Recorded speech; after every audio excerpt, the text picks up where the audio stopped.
Good evening, everybody. Thank you for joining us this evening, and it's a great honor to have with us Professor Daphne Hacker from Tel Aviv University, where she is Professor of Law and also works in the field of sociology. She's one of Israel's experts on the subject of women and issues about discrimination against women.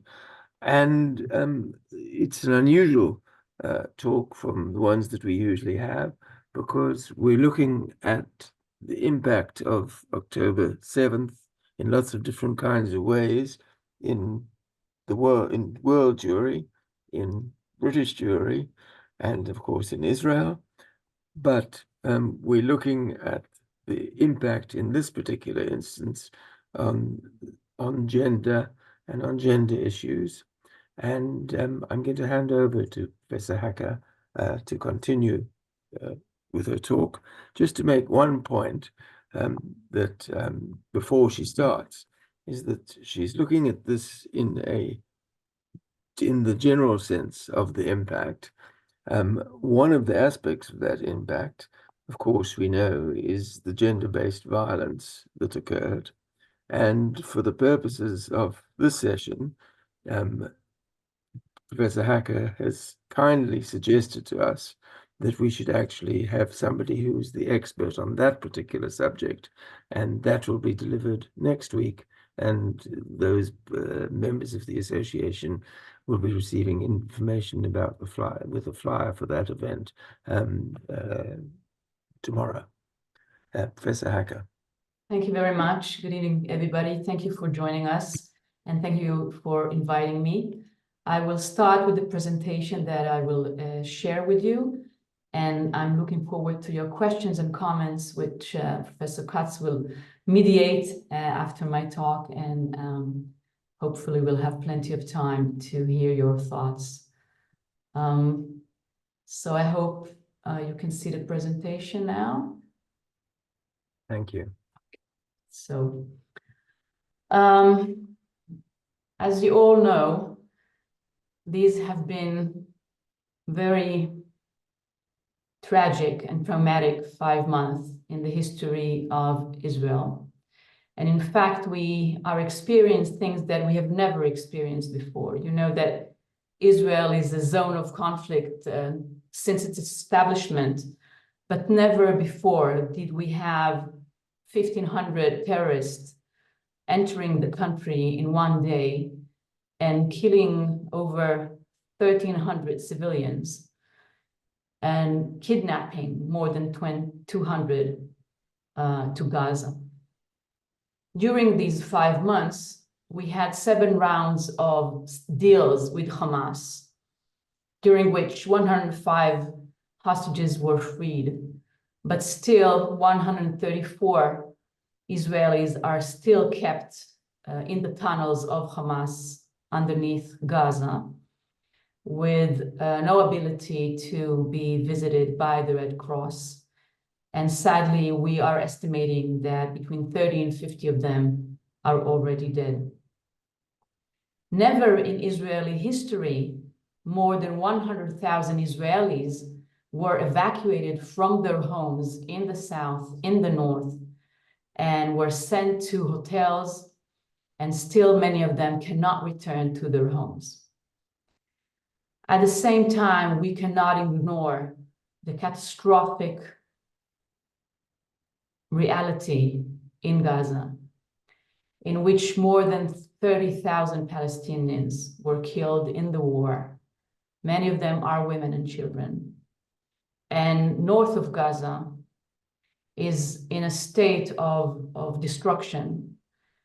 And many, over 1 million are dislocated from their homes. So this is a tragedy of both nations, and I will mention Palestine and Gaza again as we move on.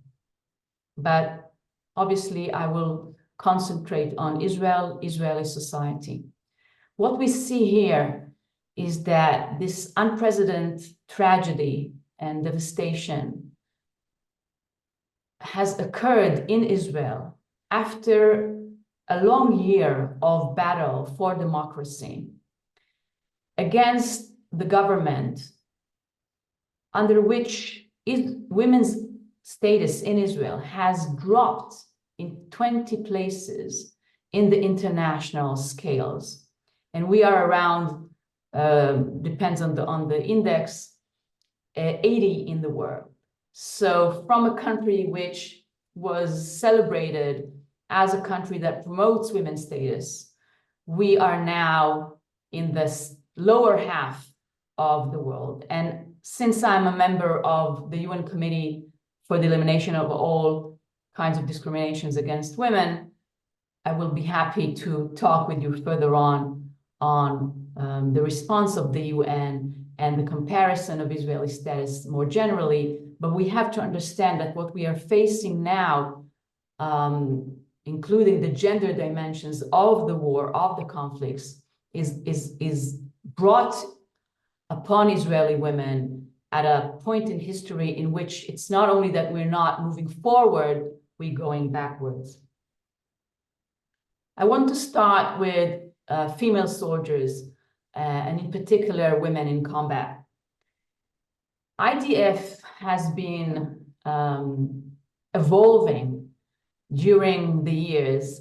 From the beginning, which it was the only army in the world that recruited women for mandatory service. But it took many years for women to gain equality in the IDF. And maybe you've heard of one of the most famous Supreme Court decisions on gender in Israel, the Alice Miller case, in which the Supreme Court forced the IDF to open the course for pilots to female soldiers. Ever since, more and more positions in the army are open for women, not necessarily because the IDF became a feminist army, but because it realized that it needs the best personal power, whether it's manpower or women power. And so we have more and more women serving in combat units. And as time passes, they are promoted to become commanders. And in 2022, we have the first tank cruise experiment that was called a success. And it's very relevant to what happened in the war, and I will come back to that in a second. But we have to understand that during this history, while we have this push for gender equality in the IDF, we have a counter push promoted by Zionist religious rabbis and commanders and soldiers that are fighting against women as combat soldiers. And you see here a few examples of soldiers that refuse to be commanded by a woman or guided by a woman, refuse to drive in the same car as a female soldier. And this has become a battle over women's place in the army. Moreover, we have few ultra-Orthodox soldiers, male soldiers that are being drafted. And there's a whole debate now in Israel on forcing all young ultra-Orthodox men to be drafted. But those that are already drafted are drafted to what is called women's styrel units, in which they are given the promise not to see a single female soldier from the day they are drafted until the day that they are released. So when now tonight we have a demonstration in Tel Aviv calling for equal burden in military service, there's no good answer of how these ultra-Orthodox soldiers will be drafted, if at all, without harming women's status in Israel. And indeed, some argue that this debate is over because of all the achievements of female combat soldiers on October 7th and during the war afterwards. So I don't know if you saw the videos with the all-female tank crews, but they did an amazing work during October 7, the first time in IDF history in which all women tanks are in active combat. In fact, it seems that it's the first time in the world military history that this takes place. And they managed to kill terrorists, to block the entry of more terrorists through the Gaza border, and they saved kibbutzim. During the war, again, for the first time in Israeli history, we have women in Gaza, in the depth of the enemy land, again, both as combat soldiers, but also as doctors and as member of medical staff. Here you see in Hebrew this circle of the my university, Tel Aviv University, the rate of students that are drafted in reserve to reserve units during the war, and a third of those that are drafted through the reserve service are female students. Again, if you would told me that 5 years ago, I would say it can't be, and this is the new reality of the IDF. So some say the argument, the debate over women's role in the army is over because of all of these achievements and the new reality. But I'm arguing that the debate is not over, and we have very strong forces, political forces, social forces in Israel that are against this kind of equality. And a reminder from October 7th of the fact that before the war, certainly there was not equality in the treatment of female soldiers is what went on with the female soldier, that their role was to watch the fence through the screens. And they told their commanders, Hamas is preparing an attack. Hamas is doing exercise for months and months and months, and they were ignored by their commanders, and many of them paid with their lives for the failure to prevent the Hamas attack, and several of them are still held captive in Hamas underground channels. I will talk about sexual violence briefly because, again, as Professor Katz said, Professor Halperin Kodari will talk about it next week. But the fact that we know that some of the hostages, female hostages, were raped, it's still too early to say what that will do to the social and moral understanding of women's role near the border and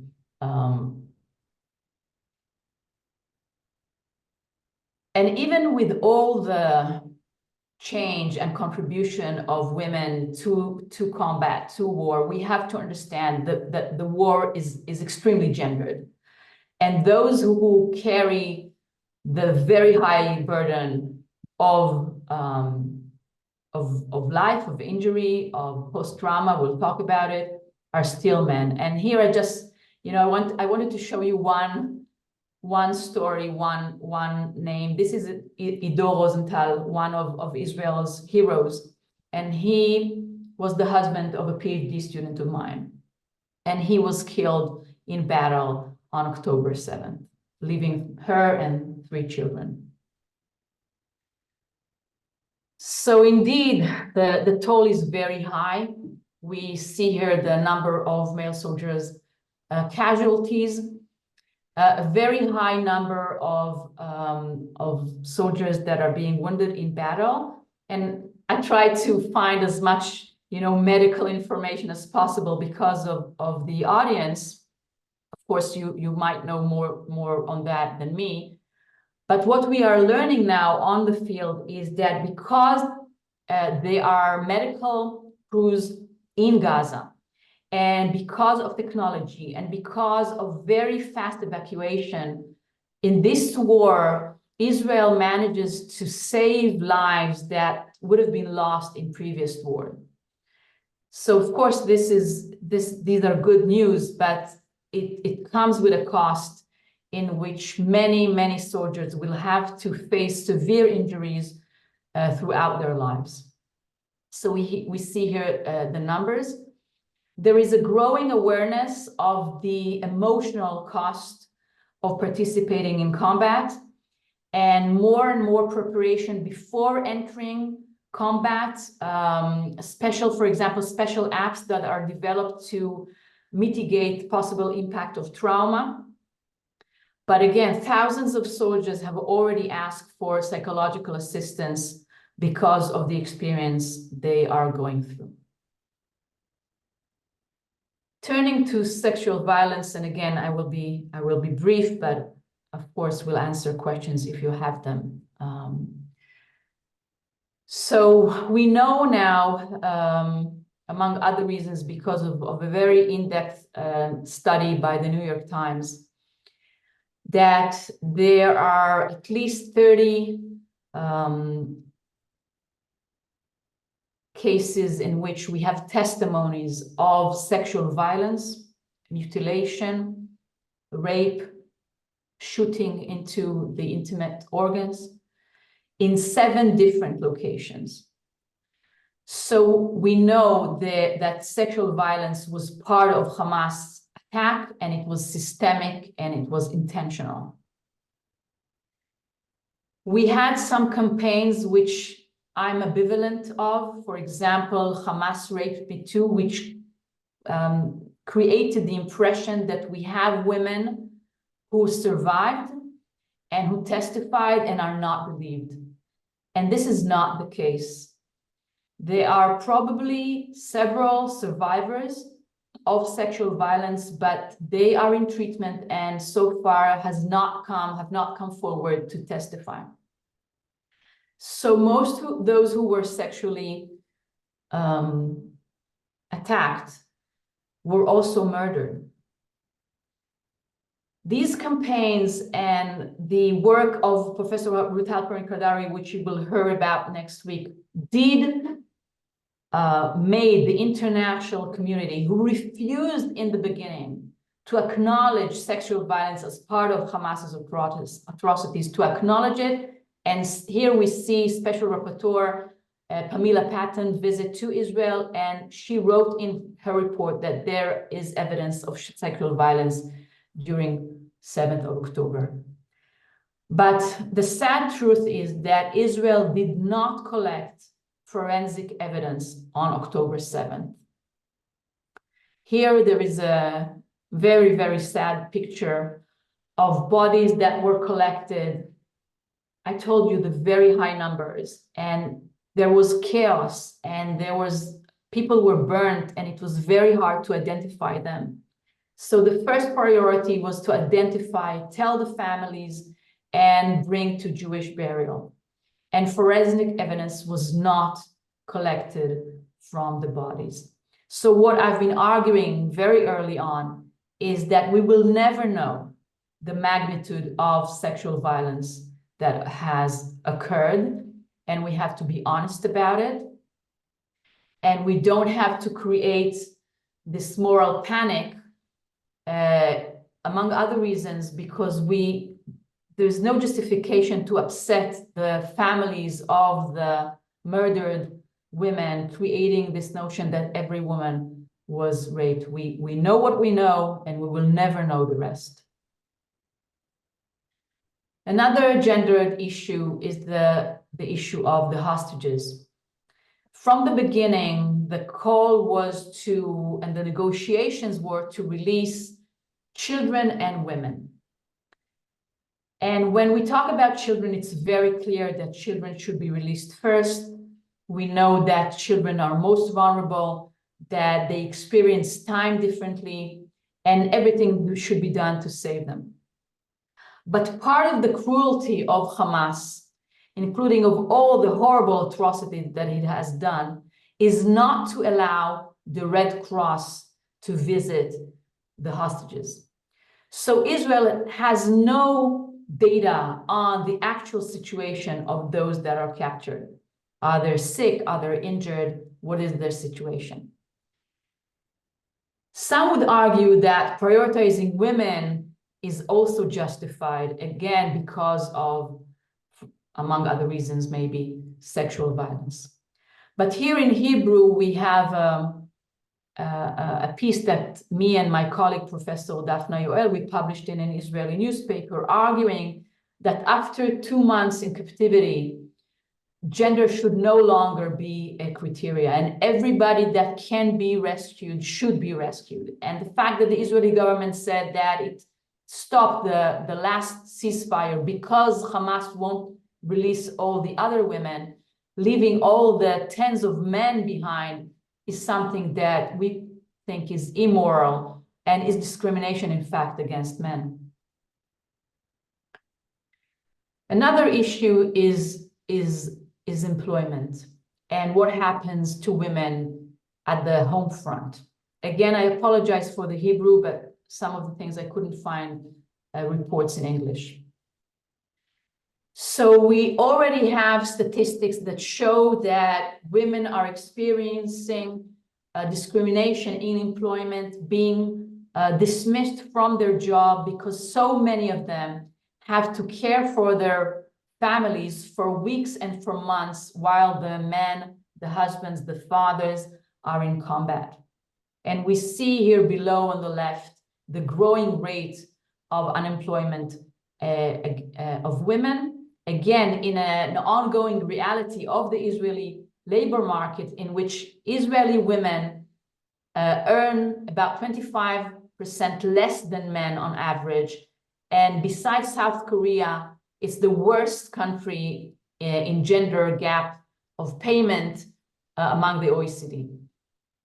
There are already discussions in Parliament, our Knesset, on this issue, and how do we compensate women for the toll that they are carrying because of what is going on at home and in the front. Again, in Hebrew, just a new study that was published today in a newspaper of a special therapy for wives of men that are in reserved service. For some of them are for 4 and 5 months now, and they are anxious and they are depressed and they are stressed. So this is a new technique that was tried, inspired by Buddhist perceptions of accepting your feelings, and the results are really encouraging, and this therapy is going to be tried now in high schools for youth that were dislocated from their homes in the south and the north. Another challenge in the home front is domestic violence and sexual violence in the hotels. When we were told that the solution of those that are evacuated is being left in hotels, you know, one family in one room, the mother, the father, the children.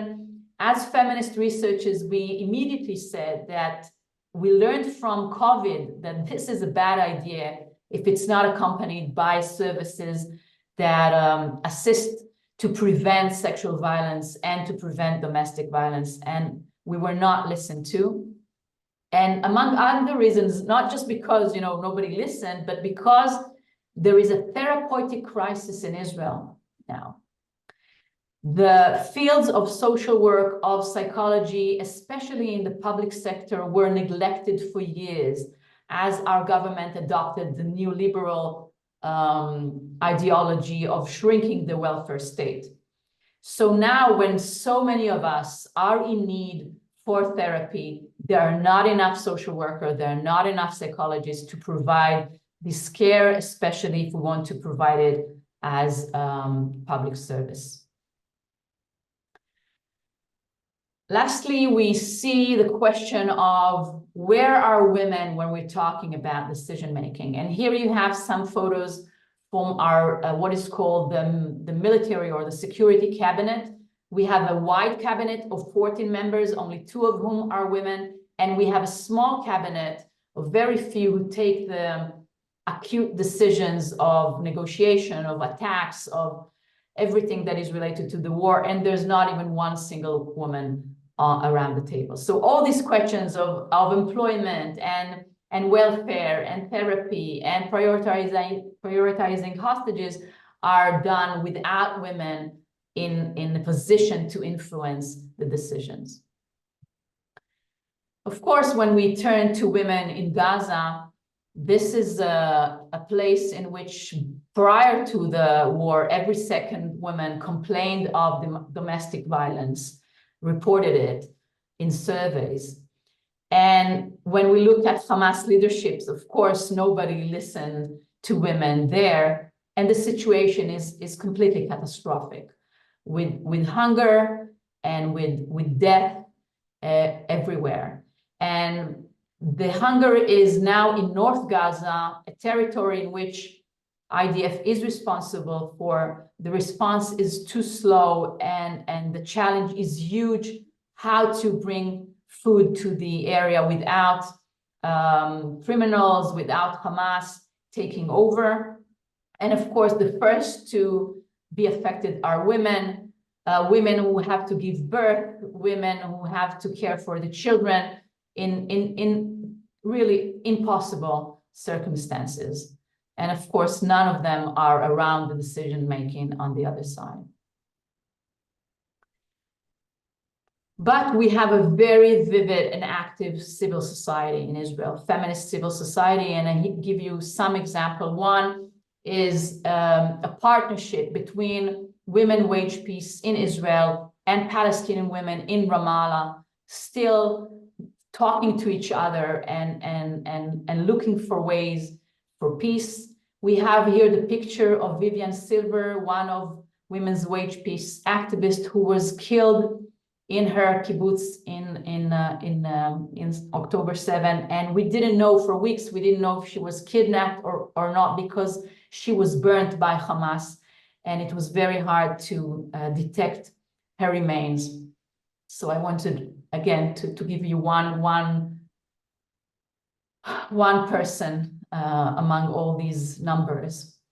We have here on the bottom left a very moving cooperation between Bedouin women activists and Israelis in the Negev, creating what is called civil cooperation to provide food for those who need it in the south. And on the left up, we see the many logos of feminist NGOs writing to Benjamin Netanyahu, demanding the government to pay attention to all the gender dimensions of the war. Most of the feminist organizations realize that when we talk about trauma and post-trauma, when we are focusing only on the individual, we're missing the big picture. And what we can be inspired by is Effie Ziv's thesis. She's a clinical social worker, and she writes about persistent trauma.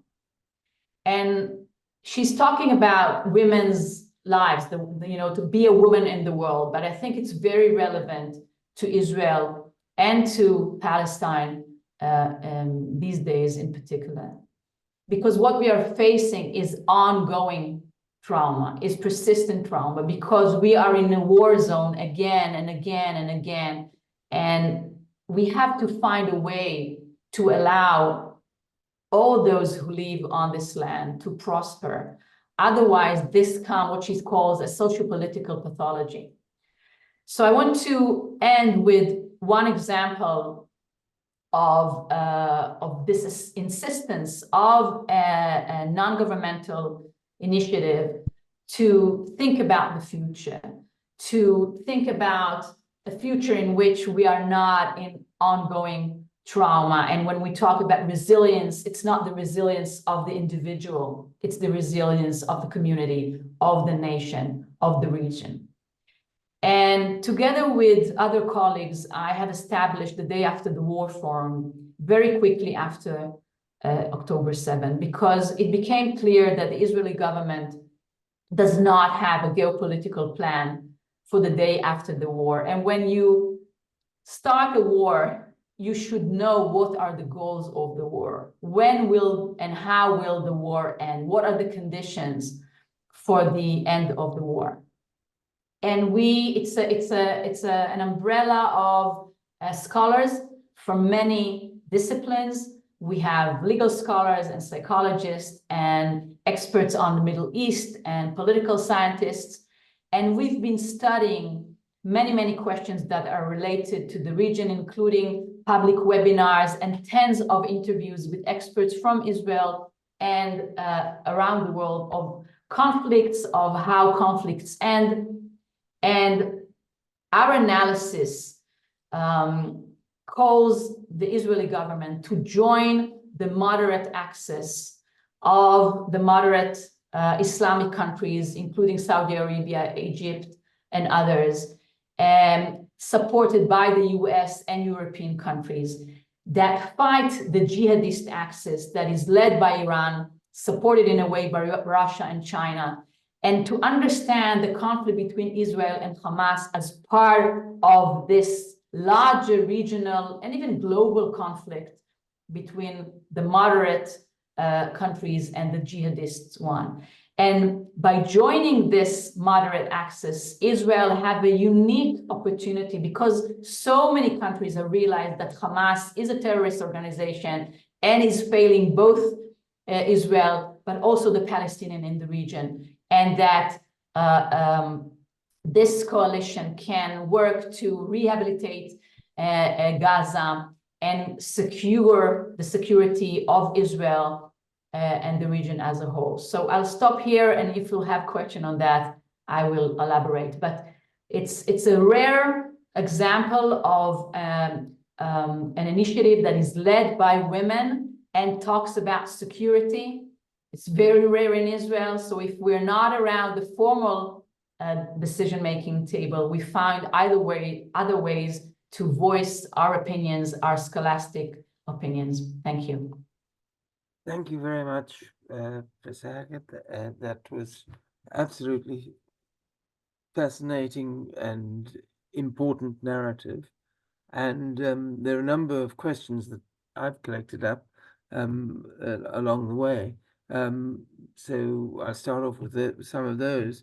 One is this question, when you spoke about participation in the army, that I'm assuming, I don't know whether this is correct, that participation in the army is not included in the international parameters at all, or is army participation actually included in when you say Israel's dropped behind on international guidelines? Those guidelines don't include army participation. I'm not following the question. I'm sorry. What does it mean, national guidelines? When you summarize the position of Israel, that it had dropped down lower in the ranking of participation. Oh, I see. Well, each index has different parameters, and public participation in public life is part of it, but they usually look at parliament and governments and not military participation. So this is a fair question, and of course, if that would have been taken into consideration, Israel would have been ranked higher. I'm guessing it's not asked because in other countries, there's no mandatory drafting. I can tell you that in my position now in the UN, I ask the countries that we are reviewing about women position in the army, because even in professional armies, not in mandatory drafting like in Israel, the question still is, are there women in the professional army? Are all the positions open for them? So indeed, this could have been an index, part of the index on an international scale. Another question which arose from what you were mentioning about the requests for intervention and for psychological help. Is there differentiation between the requests that are coming from people who are in the military and from those who are out, and equally, how is this distributed between men and women? So I don't have statistics. It's even rare for the army to talk about it at all, let alone tell us how many women or men, and if they ask for assistance while in Gaza or outside. But I can tell you from my circles, we all know people who are serving. Usually the request for mental assistance is when they come out of Gaza. Some of them are in and out as part of their job. Some are in Gaza for months and are being allowed out only every 2 months. And there is a big question of what is better for your mental health. Because, for example, when they come back home for a weekend, some would report not leaving their bedroom. They cannot face the fact that the rest of Israel is living its life, that the coffee houses are full, that their friends are going to work, regular work. We do know from studies on resilience and trauma that if you are convinced that the mission is right, you are more resilient. And here we have a dilemma of criticizing the government when there is a war going on. And it's really a very hard moral dilemma, because we know this makes the lives of the mental resilience of the soldier in danger. When they hear voices from home that question the cause or the strategy. I will give you 2 examples from young men that I encountered. One told me he's not in a combat unit because he started as a combat soldier. He got wounded and he had to be drafted to another position, but he is a personal assistant of a very high commander. So on October 7, he gets this phone call from the commander. He's saying, if you don't mind seeing very hard scenes, come with me. I'm taking my weapon and I'm driving to the south, which many commanders did because the chaos was so big that the military just wasn't there on time. So this young man, he's 20 and he's driving with the commander. He's maybe 21, and he's seeing everything. And he told me, I saw everything. And because he's not a combat soldier, he was not referred to therapy as a procedure, which all combat soldiers now undergo. So he's back in his usual unit, and he refuses to ask to see a psychiatrist. And when I ask him, why are you not asking to see a psychologist or psychiatrist? Because he has nightmares, and he says, I'm afraid that if I will tell how I feel, I will be dismissed. So this is one example. The second example, a colleague of mine told me of a student that she met. And he's from a very elite combat unit that really deep in the operation in Gaza. And he said that if he will be drafted again, he will go gladly. So she said, I hope that you won't be drafted again. And he said to the professor, he said, you sound like my mother. And he said, my mother would kill me if I will go again. So the professor told him, I don't think that your mother will kill you. Your mother tries to protect you. And this male soldier, he burst into tears and they cried together. So again, these very young men are experiencing horrible experiences. And we are doing it to them. War is doing it to them. And this is one reason we think, so many of us, that so much effort should be put to end the conflict in a way that young people will not have to face these realities. Right. I mean, it's difficult to ask further questions after that, but there are a couple of others that have really arisen. Civilian cooperation versus military cooperation. The civilian Israeli population presumably are also reacting in different kinds of ways. Very few people probably don't have some connection with this, except maybe in the Haredi community. Exactly.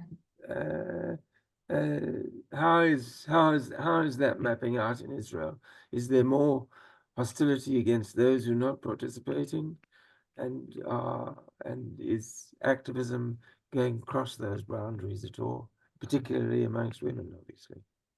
So as I mentioned, yes, there is growing anger around the fact that whole sections are exempt from duty. We're talking about the ultra-Orthodox. We're talking about the Israeli-Palestinian community, which is another question. And for years now, there are debates of whether civil service should be part of the way that you can contribute. How do you draft ultra-Orthodox people who are really live a very different way of life? But I think that the story is larger than that. The story is that the Israeli society is rifted. In fact, it might be the most politically polarized country in the world right now.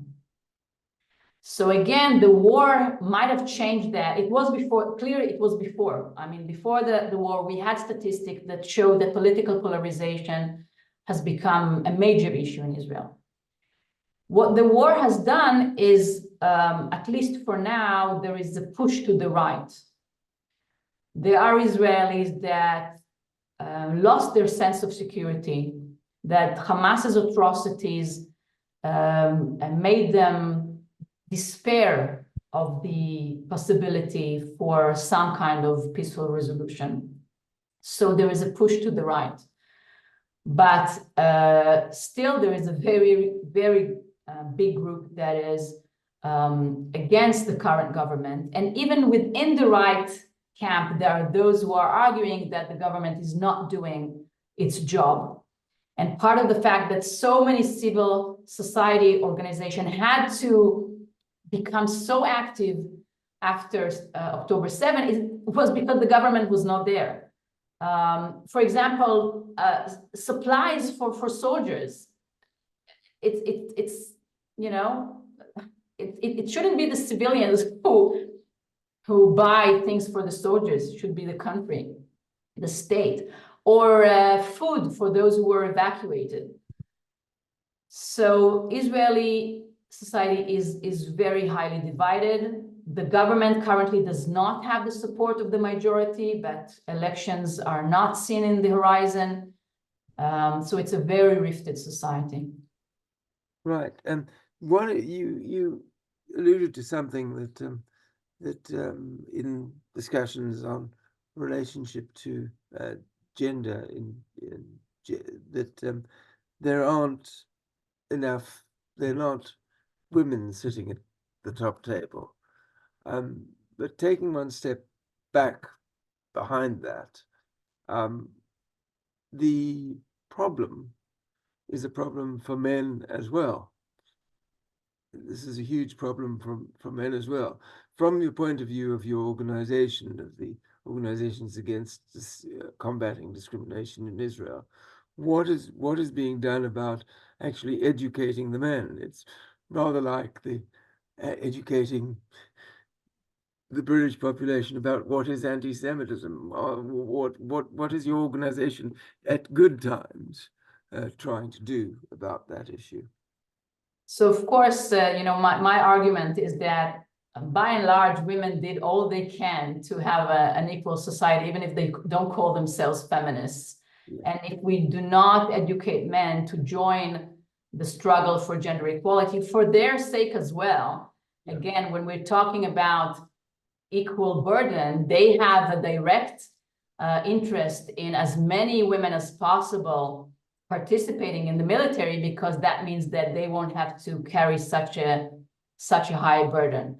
But again, unfortunately, there are many schools in Israel that don't talk about gender at all, let alone educate about the feminist movements and the feminist struggles. We have within the Ministry of Education wonderful programs for gender equality, but it's all voluntary. Each school can choose whether to take these programs or not. And I still, when I enter a class in university about feminism, you know, feminist jurisprudence, And I have a class of 120, and as I ask how many of you heard about the feminist movement in high school, very few hands will be raised. So the very few male feminist activists in Israel came to feminism almost by chance. They heard the lecture in university that changed their perspective, or they had a female friend who managed to tell them how it is to be a woman in the world. There's no systemic exposure to the mission of gender equality. Having said that, during the debates over what we call the legal reform or the regime revolution before October 7, gender became a major issue in those protesting against the legislation that the current government is pursuing. I think a larger portion of the Israeli public than ever before realizes that this is a struggle of either gender equality or pushing women back to traditional roles. It's all entangled. And when we had demonstration for a year, we demonstrated one Sabbath after the other, and hardly any demonstration went by without gender being mentioned, without the struggle for women's equality being mentioned as one of the goals of those protesting. So it's part of public struggles. It's no longer these very few feminist organizations. It's became part of the public discourse as a whole. So in other words, it is something that is on concern in Israel, and it will be hopefully addressed time later. The final section you refer to, the day after the war. I mean, of course, the cynical view is that there is a plan, which is the plan of Smotrich and Ben-Gvir, and that's is part of the reality. But taking the approach, what can British Jews, including doctors, do about helping or assisting or participating in the questioning about the day after the war? Is there any scope for that?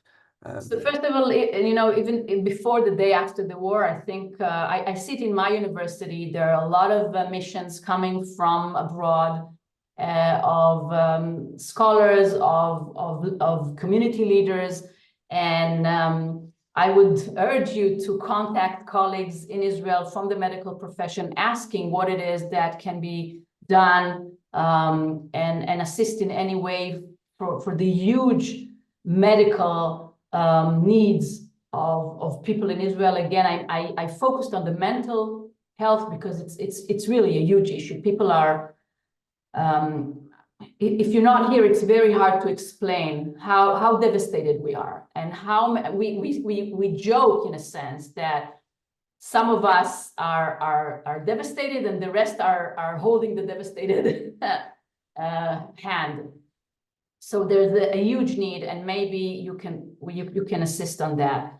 When it comes to the day after the war, I think that we have to realize that if we want to push back on some extreme right-wing politicians' plan to conquer Gaza and to build Jewish settlements in Gaza, we have to insist on this alternative plan. We have to push the Israeli government to join this moderate coalition, and to, in fact, this would be the victory picture against Hamas, that the normalization will occur between Israel and Saudi Arabia and other moderate countries, and that Hamas will surrender forcefully if needed, for the sake, again, also for the Palestinian people.